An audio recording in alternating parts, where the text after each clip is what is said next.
हमारे साथ दिल्ली के सर गंगाराम हॉस्पिटल के आयुर्वेद के सीनियर कंसल्टेंट डॉक्टर परमेश्वर अरोड़ा हैं। कल हम इनसे जानेंगे कि आखिर इन तमाम जो काढ़े थे उनके ज्यादा पीने से क्या असर हो रहा है। देखिए, काली मिर्च, अदरक, दालचीनी, इन मसालों की वजह से लोगों को मुंह और गले में जलन, छाले की समस्या हो रही थी। हम डॉक्टर साहब से ही बात करते हैं। डॉक्टर परमेश्वर, ये लोगों ने दिन में कई बार काढ़े लिए और काढ़ा लेने के बाद उनको कई तरह की दिक्कतें पेश आने लगी, जैसे पेट खराब की भी शिकायत होने लगी, गर्मी बढ़ने से फोड़े फुंसियां होने लगे। तो ये क्या काढ़े के साइड इफेक्ट थे या लोगों ने अनजाने में इन काढ़ों का गलत इस्तेमाल कर लिया? देखिए, एक कहावत है हमारे यहाँ कि अति सर्वत्र वर्जित, कि अति तो किसी चीज की बुरी होती है। और यहाँ पे ना एक बात, बेसिक प्रिंसिपल बताना चाहता हूँ। जब कोई पेशेंट आयुर्वेदिक डॉक्टर के पास आता है तो पहले हम उसकी बेसिक कॉन्स्टिट्यूशन को हम देखते हैं कि वो वात प्रकृति का है, पित्त प्रकृति का है कि या कफ प्रकृति का है, यानी कि उसकी तासीर कैसी है, उसका टेम्परामेंट कैसा है। तो उसके हिसाब से हम उसको दवा का चयन करते हैं। लेकिन अनफॉर्चुनेटली इस महामारी के समय जो है हमारे पास ये ऑप्शन नहीं था कि हम 101 जो है पेशेंट को जो है डील करें। तो इसलिए ये वो समय है जब हमने दवाओं को जो है वो सोशल मीडिया के माध्यम से, आप लोगों के माध्यम से पूरे देश में एक साथ पहुंचाया। और ये वो समय था जब लोगों को अपनी समझदारी दिखानी थी, अपना बेसिक कॉन्स्टिट्यूशन जो है खुद डिसाइड करना था कि उनको इन जनरल गर्म चीजें कितनी माफिक बैठती हैं, उस हिसाब से मात्रा का। और फॉर्चुनेटली आयुर्वेद एक ऐसा विज्ञान है जहां पे एक ही चीज के लिए हमारे पास कम से कम सैकड़ों नुस्खे हैं। तो वो थोड़ा सा मुझे लगता है चूक लोगों से हुई। और अनफॉर्चुनेटली एक और बात हुई कि ये महामारी जो हम लोग समझ रहे थे कि 1 महीना, 2 महीना, 3 महीने में जो है बात बन जाएगी, लेकिन अब ये जो है 6 महीना हो चुके हैं। तो मुझे लगता है कि जो व्यक्ति जो है वो इस सोच में, इस भ्रम में या अधिक डर के चलते बहुत अधिक मात्रा में दिन 4 बार काढ़े पी रहा है कि शायद इतना अधिक काढ़ा पीऊंगा तो मैं कोरोना से बिल्कुल बचा रहूंगा, तो उसको निश्चित रूप से गर्म मसाले हैं तो उसको पेट में जलन होना, पेट में दर्द होना, थोड़ा सा गैस्ट्राइटिस हो जाना, मुंह में छाले निकलना, पेशाब में जलन हो जाना, ये सब चीजें आ रही हैं। लेकिन यहां पर यह भी कहना चाहता हूं कि ये सब वो चेंजेज हैं जो रिवर्सेबल हैं, लेकिन आपको थोड़ी सी संजीदगी दिखानी होगी। यदि रिवर्सेबल कैसे है डॉक्टर साहब, ये समझना चाहिए, क्योंकि लोगों को दिक्कत हो रही है, उनके लिए समझना और ज्यादा आसान होगा कि रिवर्सेबल कैसे है। देखिए, रिवर्सेबल ऐसी है कि अगर आप थोड़ा सा समझदार है और आपने जो है 10 दिन काढ़ा पिया, उसके बाद आपको पेट में जलन शुरू हो गई, तो इसका मतलब है कि आपको काढ़ा नहीं लेना, आपको दूसरे ऑप्शन पे जाना है। आप हल्दी का दूध पीजिए, आप तुलसी का अर्क पीजिए, आप काली मिर्च लौंग चूसिए, आप केवल गर्म पानी का सेवन कीजिए।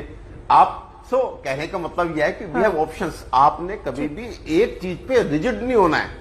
आपने अपने शरीर के हिसाब से, डॉक्टर परमेश्वर आप ये कह रहे हैं कि हाँ, एक्सरसाइज भी एक्सेस में करेंगे, अति भी मत कीजिए और जो प्लीज मात्रा है वो अपने हिसाब से तय कीजिए। लेकिन डॉक्टर परमेश्वर, 2 बातें मेरी थी।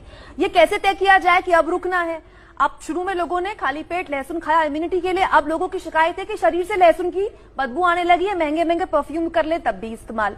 तो ये जो आप कह रहे हैं कि रोक लें, अगर कोई इंडिकेशन बॉडी नहीं दे रहा है लेकिन दिक्कत है, कैसे तय करें कि कहां रोक लें, कब रुक जाएं? जी, बहुत अच्छा सवाल है आपका। एक्चुअली हमारे यहाँ शास्त्र में बताया गया कि एक पर्टिकुलर द्रव्य को यदि आप औषधि के रूप में ले रहे हैं तो उसको बहुत लंबे समय तक आपको नहीं लेना चाहिए। देखिए, लहसुन हम सब्जी में डालते हैं और सब्जी में हम सालों से, 40 साल से खा रहे हैं, तब भी हमको ये प्रॉब्लम नहीं आती। लेकिन लहसुन की वो मात्रा जो हम औषधि के रूप में, जो हम दवा के रूप में लेना चाहते हैं, उसको हमें लंबे समय तक नहीं लेना चाहिए, हमें परिवर्तन करना चाहिए। अगर हमने 1 महीना लहसुन खाया, 1 महीना हम हल्दी का दूध पी लेंगे, 1 महीना हम काढ़ा पी लेंगे, 1 महीना हम तुलसी का अर्क पी लेंगे, ये सब अपने आप में सक्षम योग हैं। तो थोड़ा सा हमको समझदार बनना पड़ेगा। हमारे पास फॉर्चुनेटली आयुर्वेद है जिसमें एक ही चीज के लिए हमारे पास अलग अलग द्रव्य हैं। अगर आप तुलसी 1 महीना लेते हैं तो बस ठीक है, आपको उस समय बहुत अच्छा एंटीवायरल कवरेज मिला। उस 1 महीने के बाद आपने हल्दी का दूध पिया, वो आपको बहुत अच्छा एंटीवायरल कवरेज मिला। उसके बाद आपने 1 महीना काढ़ा पी लिया, तो डेफिनेटली आप अंतर दे के लेंगे तो आपको कोई दिक्कत नहीं आएगी। जी, काढ़ों के अलावा डॉक्टर अरोड़ा ये भी कहा जा रहा था कि हल्दी का दूध पिएं, क्योंकि वो हल्दी जो है वो नेचुरल इम्यूनिटी बूस्टर है, लेकिन उसको भी कितनी बार पिया जाए और वो गर्मी में कितना नुकसान, कितना फायदा कर सकता है। और साथ ही च्यवनप्राश का सेवन भी ये कहा जा रहा था कि उसमें भी तमाम गर्म जड़ी बूटियां होती हैं, तो च्यवनप्राश गर्मी में लेना क्या नुकसानदेह होता है? देखिए ये तो बहुत बड़ा मिथ है। पहले आपका क्वेश्चन का जवाब देता हूं, हल्दी का दूध। तो हल्दी का दूध जो है, मुझे ऐसा लगता है कि हल्दी की मात्रा को थोड़ा सा ऊपर नीचे आपको करना होगा। जैसे अगर आप गर्मियों की बात करें तो आप 2 चुटकी हल्दी जो डालें, और हल्दी का दूध बनाने का एक बहुत स्पेशल तरीका होता है। आप 1 कप दूध लें, 1 कप पानी लें, उसमें 2 चुटकी जो है आप हल्दी डालें और कम से कम 3-4 मिनट तक उबालें, सो दैट वो 2 कप का फिर से 1 कप रह जाए, और छान करके उस पीले दूध का आप सेवन करें। आप सर्दियां जब आती हैं तो उस आप 2 चुटकी को 4 चुटकी कर लें, तो हल्दी का दूध 12 महीने आपको नुकसान नहीं पहुंचा रहा, अगर आप मेरे बताए गए तरीके से उसको तैयार करते हैं। और साथ में मात्रा हल्दी की जो है गर्मियों में 2 चुटकी और सर्दियों में 4 चुटकी कर लेते हैं, तो आप 12 महीने पी सकते हैं, इसमें कोई दिक्कत नहीं है। देखिए हल्दी, फिर हमें सोचना है कि हल्दी ऐसी चीज है जो हम हर दिन खाते हैं। कोई व्यक्ति, कम से कम भारत में तो ऐसा नहीं होगा जो कहे कि मैं हल्दी नहीं खाता। डिफरेंस जो आता है वो केवल मात्रा का आता है और किस तरह से प्रयोग किया जा रहा है। दूसरी बात, च्यवनप्राश। च्यवनप्राश को लेकर मैं एक बहुत बड़े मिथ को दूर कर देना चाहता हूं कि च्यवनप्राश जो है उसका मुख्य घटक आंवला है, और आंवले की तासीर जो होती है वो ठंडी होती है। तो च्यवनप्राश कभी भी किसी भी शास्त्र में ऐसा नहीं लिखा कि ये गर्म होता है और आप इसको जो है गर्मियों में सेवन ना करें। तो च्यवनप्राश को फिर मात्रा, आप देखिए, आपको अपनी बॉडी को देखना है कि आपका बेसिक कॉन्स्टिट्यूशन क्या है। हमारे पास ऐसे पेशेंट आते हैं जो बोलते हैं साहब हम अदरक वाली चाय भी बर्दाश्त नहीं कर सकते, तो हम उनको अदरक की चीज क्यों देंगे, हम उनको कोई ना कोई दूसरा द्रव्य देंगे। तो आपने कभी भी अपने शरीर के साथ जिद नहीं करनी है।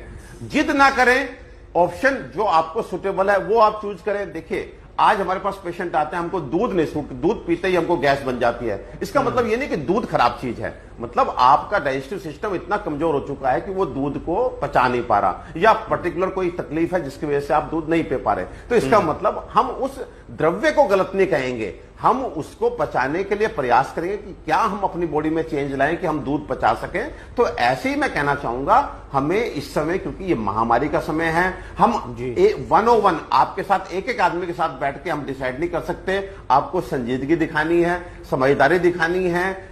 फॉर्चुनेट ये है कि हमारे पास ऑप्शंस हैं, तो जो ऑप्शन, उसी ऑप्शन की बात करना चाहूंगा आपसे। मौसम के हिसाब से मात्रा आपको किस तरह के प्रकृति के व्यक्ति को कौन सी जड़ी बूटी या कौन से मसाले इस्तेमाल करने हैं, कौन से नहीं करने, अगर आप बता दें बात वाले को कौन से, पित्त वाले को कौन से, तो एक ओवरऑल पिक्चर और क्लियर हो जाएगी। देखिए अगर वात वाला व्यक्ति है तो उसको डेफिनेटली ये प्रॉब्लम रहेगी, उसका जो बल होता है वो कम होता है, उसकी बर्दाश्त कम होती है। तो यहां पर वात वाले व्यक्ति को हमेशा कम मात्रा में किसी भी औषधि का सेवन कराना चाहिए। तो अगर आप हल्दी ले रहे हैं तो आप 1-2 चुटकी लीजिए। हल्दी का दूध वात वाले को बहुत अच्छा बैठता है, तो कोई भी वात प्रकृति का आदमी हल्दी के दूध का सेवन करे, तुलसी अर्क का सेवन करे, साथ में काढ़ा जो है वो हर तीसरे दिन ले थोड़ी मात्रा में। तो वात प्रकृति वाला काली मिर्च चूसे, लौंग चूसे। देखिए इस महामारी में हमने लोगों को घर घर जाके बताया है कि ये जो वायरस है ये हमारे मुंह और नाक के रास्ते से प्रवेश करता है। आप पहले 3 से 5 दिन ये मुंह और नाक में ही अपनी मल्टीप्लिकेशन से कॉलोनी बनाता है। तो अगर आप लौंग, काली मिर्च केवल चूस लें तो उसी से ही आपको, और फिर देखिए कुछ लोग बोलेंगे हमें काली मिर्च ठीक बैठती है, कुछ लोग बोलेंगे हमें लौंग ठीक बैठती है, दोनों चीज ठीक नहीं बैठती तो आप केवल अजवाइन चूस लीजिए। ये तीनों ही आपके मुंह में वायरस को मारने में सक्षम है। आप स्टीम लीजिए रोज, तो ये सब वात प्रकृति वाला करे। पित्त प्रकृति वाला यानी कि जिसकी तासीर गर्म है, जो गर्म मसालों को बर्दाश्त नहीं कर सकता, वहां पे उसके लिए भी दूध के प्रिपरेशन, क्योंकि दूध जो है वो अपने आप में पित्त शामक है, तो दूध में डाल करके आप जो है, हल्दी का दूध उनके लिए बेस्ट है, वो तुलसी का अर्क लिए उनके लिए बहुत अच्छा है। और कफ प्रकृति वाले जो होते हैं जिनकी तासीर एक तरह से ठंडी होती है, वो भी मात्रा में, फिर मैं कह रहा हूं अगर कफ प्रकृति वाला व्यक्ति भी लगातार काढ़े का सेवन करेगा 6 महीने तो उसको भी दिक्कत आ जाएगी। आपको भी समझदारी के साथ काढ़ा सेवन कीजिए 1 महीना, 1 महीना तुलसी का अर्क कीजिए, 1 महीना हल्दी का दूध लीजिए, मुनक्के का सेवन कीजिए, आप गरम मसाले चूसिए, और बाकी जो आपको एक तरह से अगर आपको कोई और प्रॉब्लम साथ में एसोसिएटेड कोई डिजीज है तो किसी डॉक्टर से सलाह करके दवाई लीजिए। समझदारी दिखानी है, ऑप्शंस अवेलेबल है।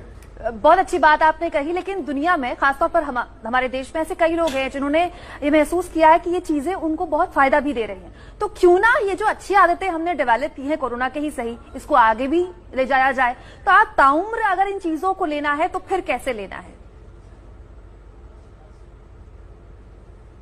देखिए बिल्कुल, बहुत अच्छी बात की। हमारे पास जैसे आपके पास कुछ फोन आ रहे हैं कि हमको काढ़ा लेने से ये दिक्कत हुई है, ऐसे ही हमारे पास अधिक लोग ऐसे आ रहे हैं जो ये बता रहे हैं कि साहब हमको तो गर्मियों में भी जुकाम रहता था, खांसी रहती थी, लेकिन जब से हम काढ़ा लेने लगे, हम हल्दी का दूध लेने लगे, हमारी एलर्जी ठीक हो गई, हमें खांसी जुकाम ठीक हो गया, हमारे दर्द ठीक हो गए। And you will be surprise to know, मेरे पास ऐसे सैकड़ों पेशेंट के फोन आए हैं, ये हमारे पेशेंट जिन्होंने एक तरह से प्रिवेंटिव रूप में काढ़े का सेवन किया और उनकी शुगर लेवल नॉर्मल हो गई। सो कहने का मतलब ये जो गरम मसाले हैं ये आपके जाके डाइजेस्टिव सिस्टम को ठीक भी करते हैं। और हमारे यहाँ कहा गया है कि रोगा सर्वे पे बंद अग्नियों, हर रोग की शुरुआत ही अग्नि की मंदता से होती है, आपके डाइजेस्टिव सिस्टम की कमजोरी से होती है। डायबिटीज एक मेटाबॉलिक प्रॉब्लम है, डिसलिपिडीमिया यानी कि जिसमें इससे कोलेस्ट्रॉल बढ़ जाता है, लिपिड बढ़ जाता है, वो एक मेटाबॉलिक प्रॉब्लम है। तो मुझे ऐसा लगता है कि ये कोरोना काल जो है ये है तो एक अनफॉर्चुनेट टाइम, लेकिन इसने फॉर्चुनेटली लोगों को ये बता दिया कि उनके किचन में 90% बीमारियों का इलाज है, जो रोजमर्रा की बीमारियां आप घर में, एलर्जी है, पेट दर्द है, जुकाम खांसी है, इवन बुखार है, you have to trust me, 90% आपकी बीमारियां ऐसी होती हैं जो अगर आप थोड़ा सा समझदारी दिखा दें तो आपके किचन के मसालों से आप जो है ठीक कर सकते हैं। बहुत ही तो काम इसको की सलाह दी है आयुर्वेद को डॉक्टर अपनाना होगा, परमेश्वर मुझे लगता है। अरोड़ा ने, बहुत जिन्होंने अच्छा बताया टाइम कि आपके है कि किचन में वो तमाम चीजें मौजूद हैं जो आप ताउम्र ले सकते हैं, बस आपको तय करना है कि उसकी क्वांटिटी